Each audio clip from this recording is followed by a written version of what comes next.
রাজা যখন নিখোঁজ, প্রজার ঘুম হারাম। কোথায় রাজা, কোথায় রাজা, কোথায় যে আর খুঁজি। রাজার প্রাণ সংকটে, তাই প্রাণটা গেল বুঝি।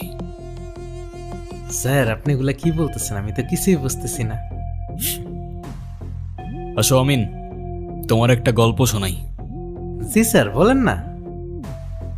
মনে করো তুমি একটা রাজ্যে থাকো, যেখানে রাজা তার প্রজাদের উপর অমানসিক নির্যাতন করে, যাকে খুশি মেরে ফেলে, জমি লুট করে নিয়ে যায়। তখন তুমি কি করতে? স্যার আমি তো সেই রাজারে পুলিশে দিয়ে দিতাম। এই মনসুরকে দেখছিস? না, ছোট সাহেবরে তো দেখি নাই। গেল কোথায়? এই শোন, তুই এদিকে আয়। হ্যাঁ, তুই এক কাজ কর, থানায় যা। থানায় গিয়ে ওর শেফকে আমার কথা বল, যা। আচ্ছা। পুলিশও যে তাকে ভয় পায়, শত হোক রাজা তো। আচ্ছা ধরো আমিন, সেই রাজা তোমার বাবাকে জমি লুট করে নেবার জন্য খুন করে সেটা আত্মহত্যা বলে চালিয়ে দেয়। তারপর তোমাকেও মেরে ফেলার চেষ্টা করে, তখন তুমি কি করতে?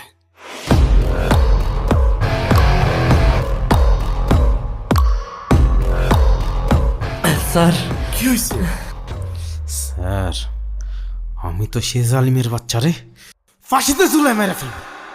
লাশ? লাশ? কিসের লাশ? কোথায় লাশ? ছোট স্যারের লাশ। কি বলছিস? ছোট চাচু, মনসুর মা,